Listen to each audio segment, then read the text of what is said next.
really, what this comp screams to me is a lot of mid-game fighting, a lot of skirmishing, level 6 gank. You're going to see that in the mid lane there with Chovy. And you're going to see a lot of power around that early Rift Herald fight in those first few Drakes. You know, just pretty interesting because you see on the other side, I mean, you're looking straight down the barrel. Look at the gigantic wave that they're missing right now. Just the bottom lane of Peace just doesn't get in there. Chovy's looking for a solo kill here, and he's going to get it with that. It's really crazy to watch him at work, you know, when he's got this big of a lead across the board as Vista.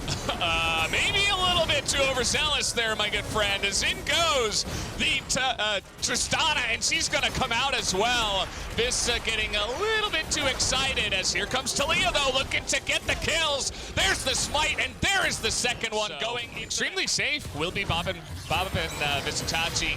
Until, of course, Vista does come up here with this ultimate as the Drowsy is put in, and Bobbin's super low, but they do have a lot of damage, but not enough. Got Vista into a dire spot. He's the one that jumped back in for the kill, and speaking of which, they're going for it again, but again, Willer is down on the bottom side, and they cannot get the kill onto Vista. That's just going to be another kill into Willer's pockets as they're looking. You look at some of those CS numbers, you know, I avert your eyes, unfortunately, if you're a Peace fan. Well, avert your eyes if you are a Def fan. He has no health and no mana. He's just going to pick up that money, so we'll be able to finish that first item early as Morgan's getting to work. The dominance will be forced here. Visitachi just trying to survive, and here comes Talia. Nullified by the fact that Morgan is now starting to become very fed, and the fact that they have a Talia that can easily match this. And Tally, I speak of him.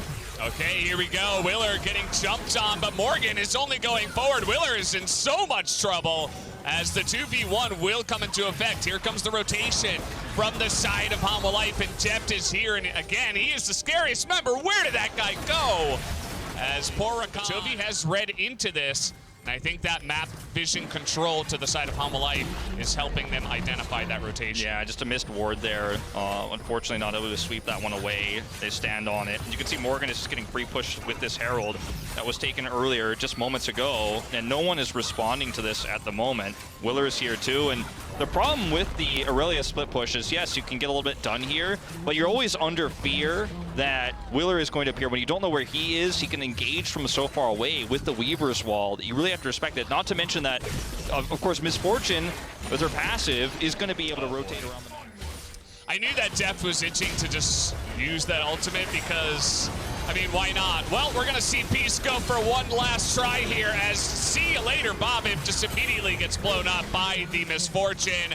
And nobody on the side of Hanwha Life is going to go down. They tried to go for one last. If he decides to try to come in late, and this is actually a 4v4 fight Hanwha Life Esports would love to take. Oh, look at this. Bobbin, he found his entry, and this is the moment he wanted to find. They get Willer, and Vista's getting taken down here quickly as well. Hanwha Life are falling apart, and Peace found the perfect engage. Is down control of the entire mid lane. They go for that, and Peace say, well, maybe we can go for the Baron.